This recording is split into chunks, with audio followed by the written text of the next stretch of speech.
everyone, and thanks for joining us this week on Up in the Air.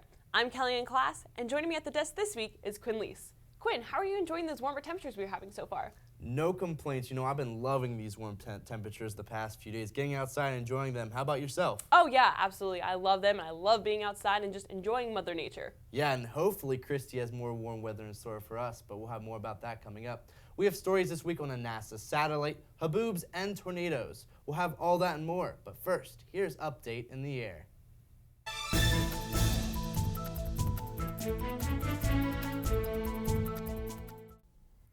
Spring has sprung, and for some areas in the United States, this means tornado season has begun.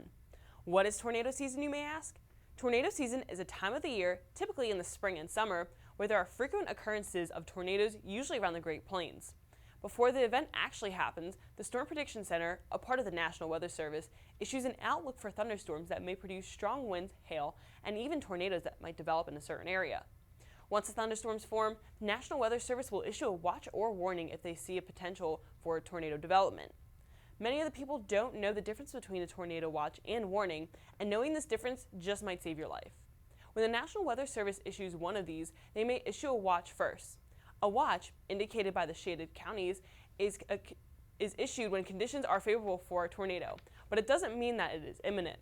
Watches aren't always set in stone. They change with the weather. If a meteorologist issuing these watches believes that there is no threat, they can remove the watch. However, if they see that the storm is strengthening and becoming more of a threat, they can upgrade that watch into a warning. Warnings, indicated by the red polygons, are the most serious and mean that there is a danger or a threat in that area. Unlike watches, warnings have certain criteria in order to be considered a warning.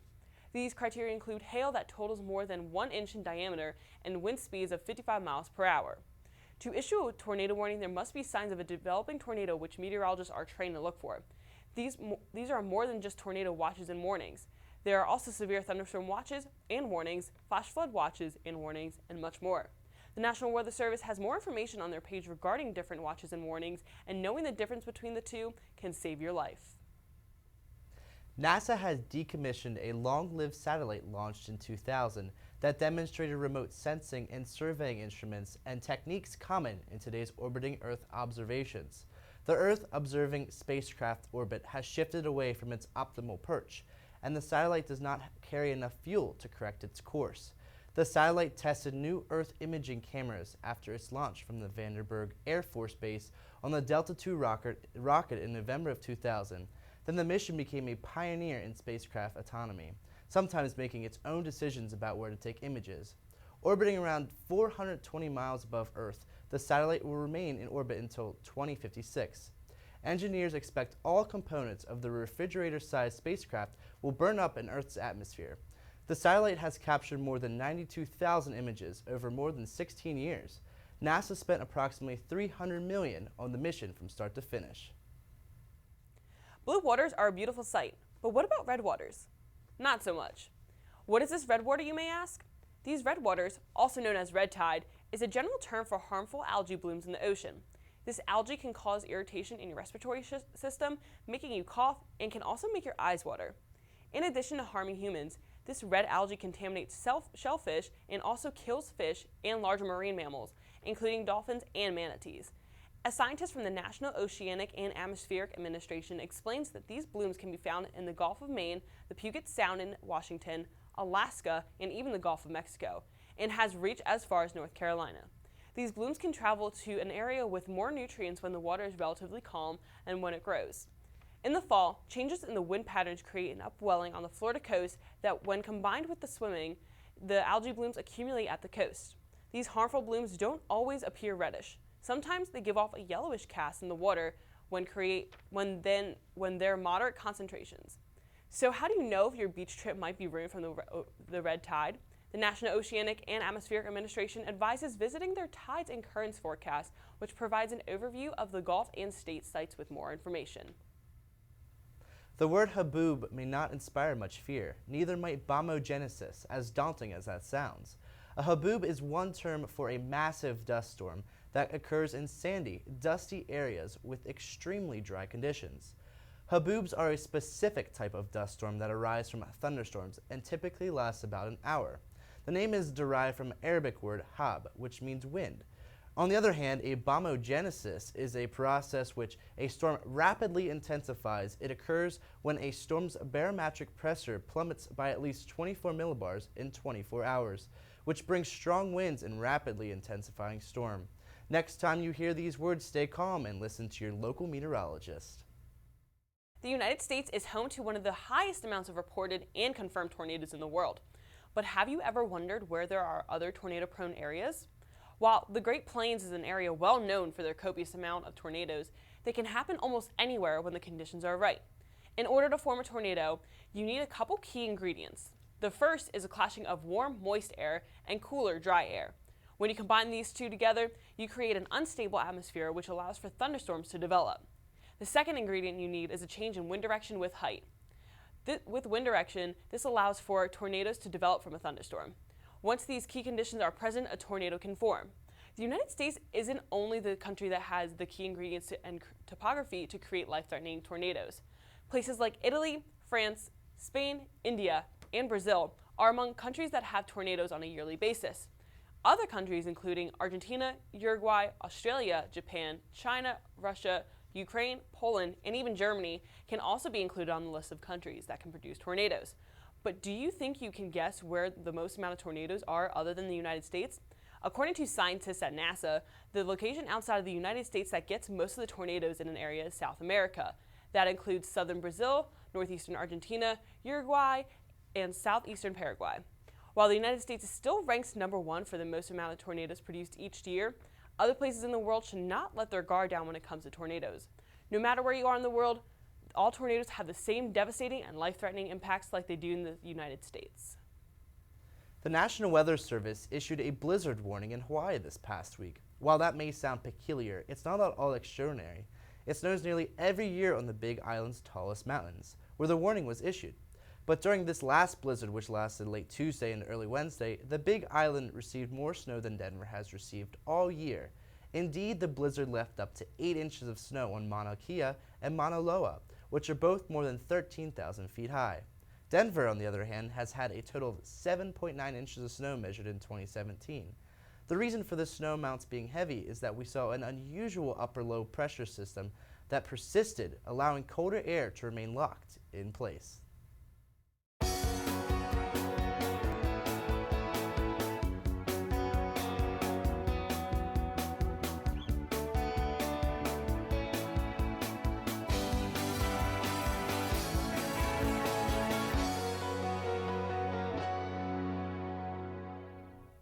Welcome back to the show.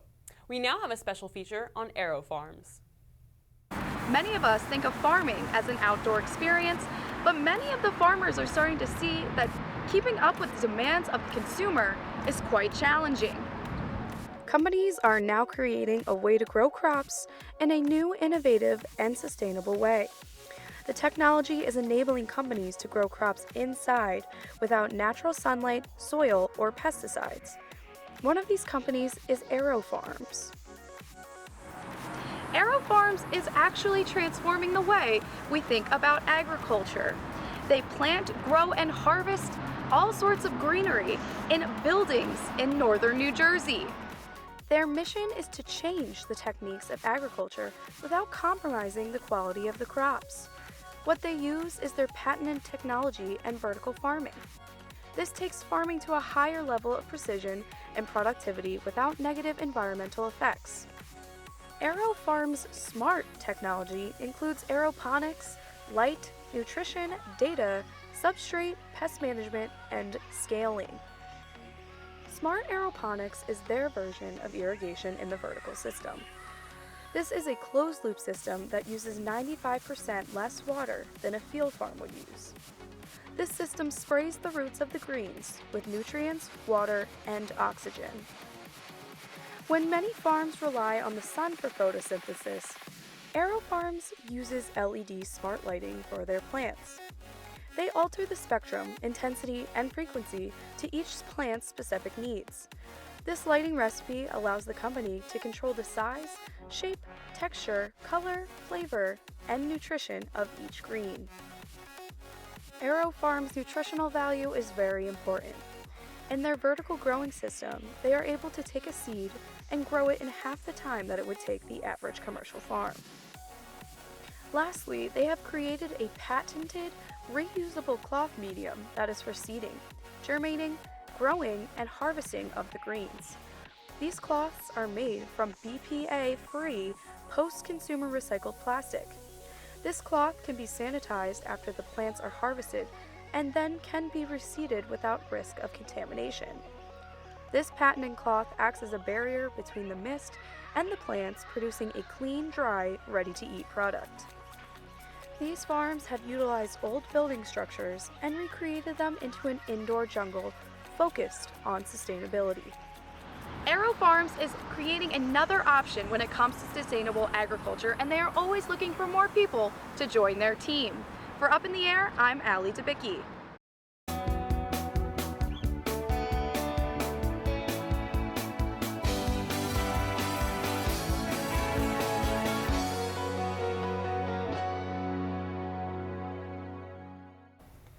Welcome back to the show. So Quinn, this is our second to last episode of Up in the Air and my last episode of Up in the Air for this semester, but you are graduating in May. Are you excited? I'm so excited. I mean, it's kind of unbelievable though because I feel like we just got in here. I really hope you had a good season and you can continue that next year as we head along. And Christy, how are you feeling about this semester coming to a close? Yeah, I'm really excited. It's been a really busy semester, so I'm excited to finally have a little bit of a break before coming back next year. But yeah. I can see that. But how's that upper air pattern looking there? Yeah, so next week, on the week of April 13th through the 20th, we will be seeing above average heights across much of the United States with this ridge that is be building over the United States. And up in Canada, there are some below average heights. Now, that is typically correlated with above average temperatures, and if we take a look at our temperature outlook for next week, much of the United States is indeed in above normal temperatures. And the upper northern rim of the United States is in below average temperatures. Much of the United States next week will also see above normal precipitation, which will help out quite a bit with the drought that we have been seeing across the United States, especially in the Midwest and Southeast and along the East Coast. However, in California, that drought is looking a lot better than it had earlier on this semester. And if we zoom in to Pennsylvania to see what's going on locally with that drought, we do have most of the drought is in the southeastern portion of the state, which is not good for our crops, but hopefully that will improve next week with some above normal precipitation. And now your Easter weekend outlook, we are expecting to have a rainy Easter, unfortunately, but nice temperatures. Temperatures on Saturday will be in the upper 60s and Sunday in the mid 70s. We are expecting rain showers all day on Saturday and a chance of thunderstorms on Sunday with partly sunny skies. And that's all that I have here at the Climate Wall. I'll send it back to you guys at the desk. Thanks, Christy. Well, that's all we have for this week's episode on Up in the Air. I'm Kelly in class. And I'm Quinn Leese. We'll see you next week up in the air.